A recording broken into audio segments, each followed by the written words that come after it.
A vidím, že jsme se velmi nenásilně dostali k trochu kontrapunktnímu bodu naší konference, kdy jsme požádali pana Lasicu, známého umělce bratislavských a myslím, že i v českých a možná i v okolních kruzích, a aby se zkusil zamyslet on sám ze svého pohledu nad interním auditem a konfrontoval nás s tímhletím možná odlišným pohledem nebo pojetí naší profese. Pane Lasico, prosím. Ďakujem. Dámy a páni, bol som naozaj veľmi prekvapený, keď som dostal od prezidenta Českého inštitútu interných auditorov ponuku, aby som prehovoril na tomto zhromaždení. Čo sa tak odo mňa môžu auditori dozvedieť? Čím by som mohol obohatiť ich skúsenosti? Čo viem o internom audite? Asi toľko ako o externom. Teda málo, skoro nič. A hovoriť zasvetene o niečom, o čom viem tak málo? Potom som si však uvedomil, že nebudem prvý.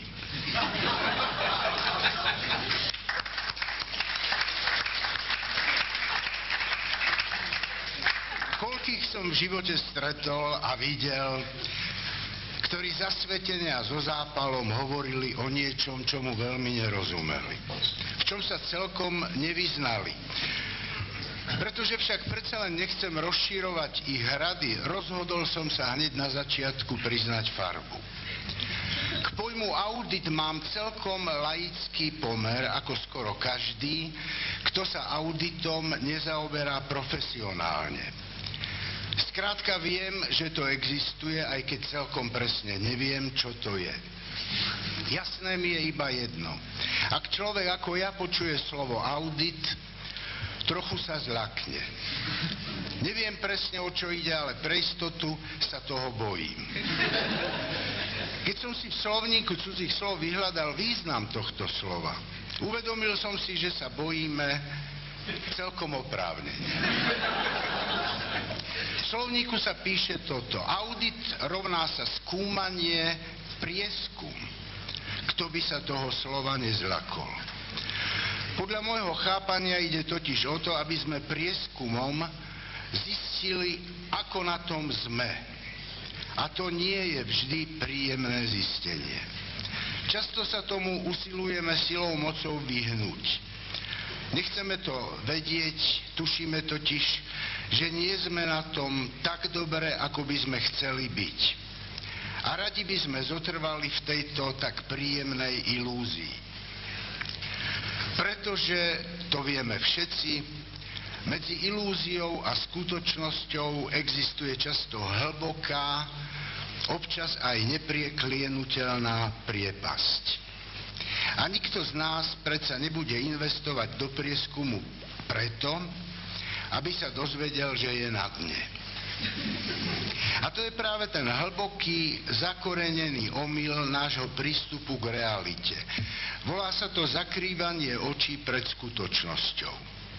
Kto sa vydá touto cestou, môže si vykresľovať svoju situáciu v tých najružovejších farbách.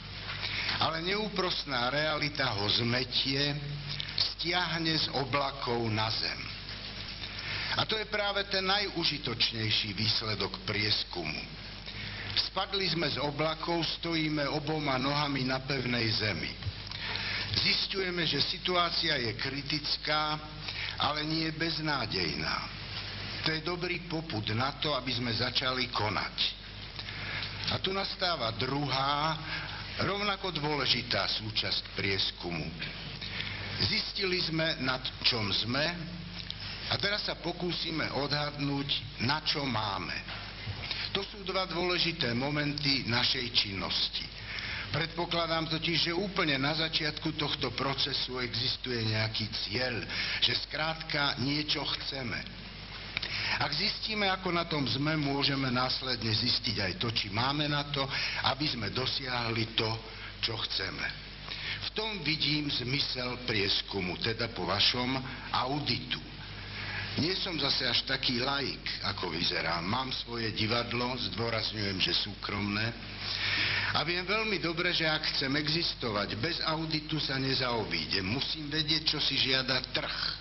Musím mu to ponúknuť tak, aby som nestratil tvár. Musím zaplniť tých 200 sedadiel v mojom divadle spôsobom, ktorý bude vyhovovať aj mne, aj môjmu obecenstvu. Musím bezpodmienečne vedieť, čo chcem, ale aj či na to mám. Z toho teda vyplýva, že mať auditora je mimoriadne dôležité, hoci byť auditorom nemusí byť vždy príjemné.